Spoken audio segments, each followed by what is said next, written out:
YouTube, what is up with y'all today? This is Nail Goodfella Nail coming through. We got enough reviews on this sneaker, but I want to basically make a talk video more or less about it, or most of it. I'm gonna just do a little quick overview, kind of similar to like what I do usually, like I did my Ultra Boost video. Thanks for the views with that. I'm over 10,000 views with that, so thank y'all. Really like the videos. I really like the fact that at least in this generation, or this YouTube era, the videos that really hit is the ones when you really like speak your mind versus being like a regular review video, right? Because those actually work. Because your opinion is your opinion. You know, everybody know you about to get something different. So right here, this video is about the Nike Air Max 90 Quick Strike.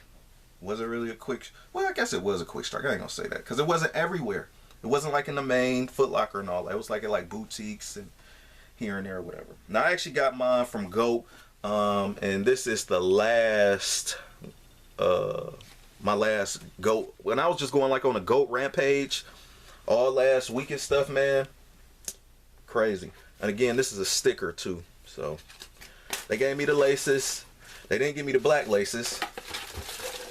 But yeah, these are two. These the 3M like laces. These okay, but when I got the sneaker, these was in there with the regular orange ones, and also look at that. You know, we got the little Nike bag, whatever. So I had to put my own laces in them. I just want to turn them up. At first, I was looking for the black ones, right? I was like, the black ones kinda a go, but with this being a red planet, aka Mars, I wanted to just freak them out a little bit more, put the red lace in there. So I'm gonna just stuff this right here. Quick overview. Now, number one, I got this in a size 10 too. And as far as sizing, I'm happy I didn't get them in 9.5 because I thought I was gonna have to, but you know, these are better. I'm happy I got them in a size 10 and got these for like either 75 or 80 bucks. Again, pre-owned, cleaned the sneaker out real good. I know too many people might not be a fan of pre-owned, but tomato, depends on what you want to do. It's your money. I'm just saying this, people don't know what you don't tell them. Now me, I'm real. I'll tell you if I got a brand new or it don't matter to me. I clean the shoe anyway, so that's all that really matter. Brand new, pre-owned, I tell them already all the time in the video, if you watch the videos, in most cases. So this is pre-owned. I cleaned it up. It wasn't like terrible. Cleaned the insole, everything on it, cleaned it. I'm really into the whole space theme, especially in that 2012, 2013 time, earlier at the top of this decade. It really took off when they had the Area 51. I was really into that. That's why it seemed kind of like cheap now for them to kind of like come back with the NASA stuff now, because I feel like they should have dropped that then. It was like a place in a time. That's why the dopeness on it is just a little fizzles to me, because it's kind of already been done already. I thought it was already done, unless that's just a trend that's just recycled or something like that. But from trends, I like pulling things out to incorporate them and pull them into style. But enough of that though. As far as the overview of the sneaker, is basically, it's not even canvas. It's more, it feels like a 3M material. And I already did the whole picture thing. You know, you take a picture with the flash. Definitely fly, definitely flames. There's a billion people on YouTube that did that. And also too, this actually glows in the dark like stars when you do use that when you do put a flash on this 3M. I'm just messing it all up.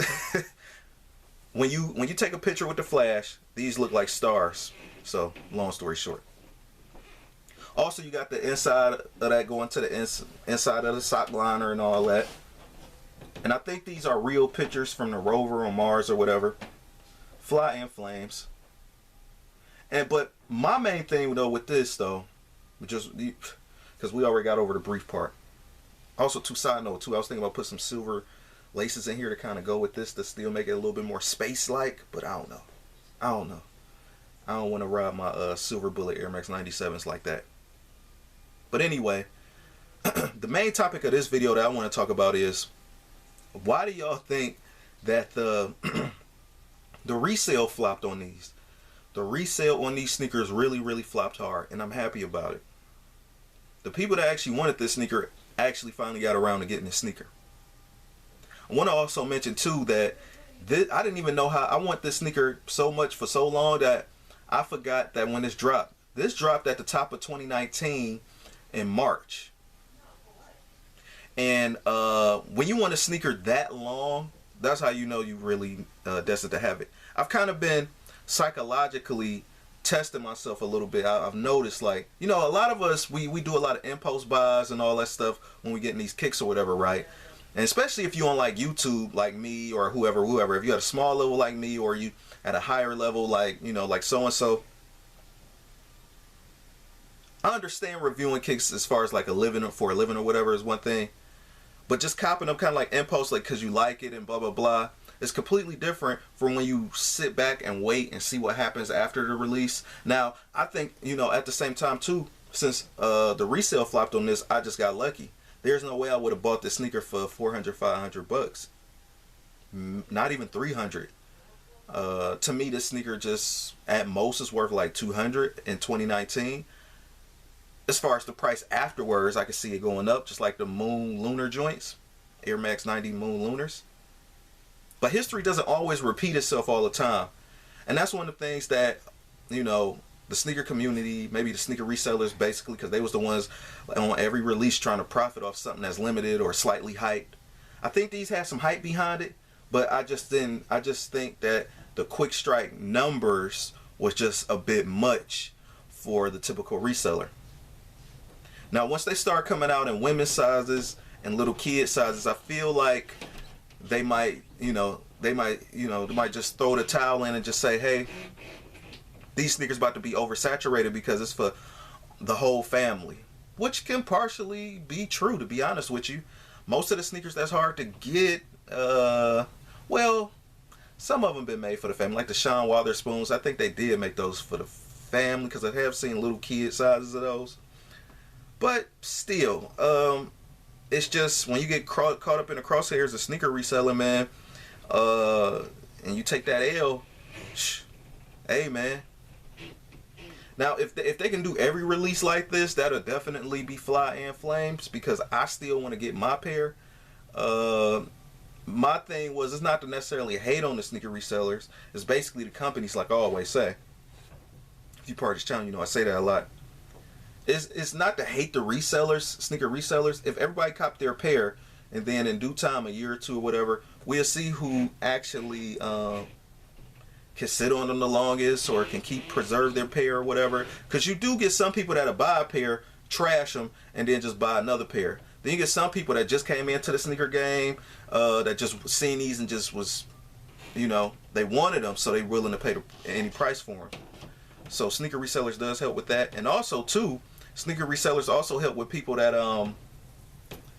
now, we say a year or two later when these are not even being restocked or nothing like that, right?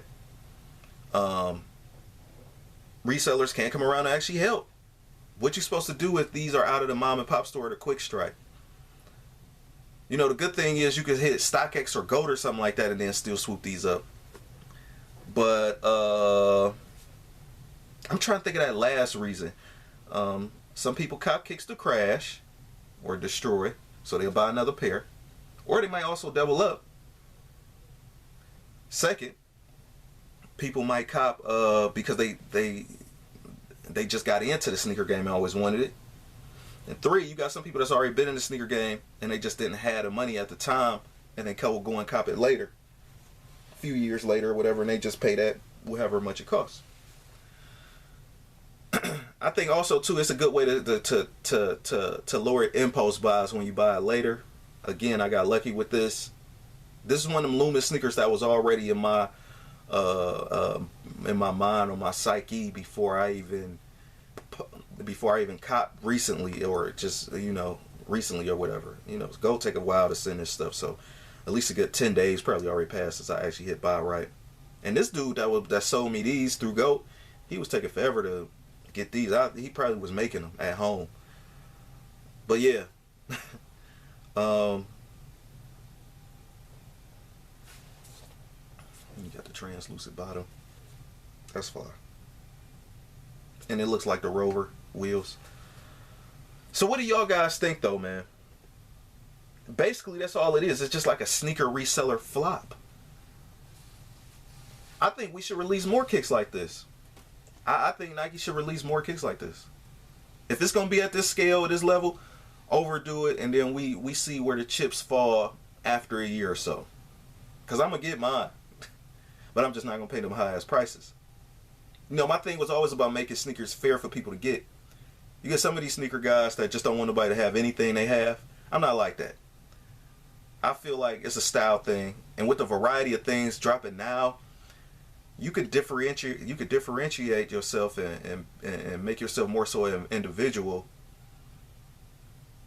through all the stuff that's dropping out now. Even regular GR sneakers, really. GR sneakers is probably the new Quick Strike or the new, because everybody got on the same thing. They either got on Jordans or Yeezys, right? If somebody got this sneaker and they're wearing it, there's probably a good chance a sneaker like this, there's probably a good chance they actually just naturally like the sneaker. It flopped on resale. Like, look at all the factors that flopped on resale.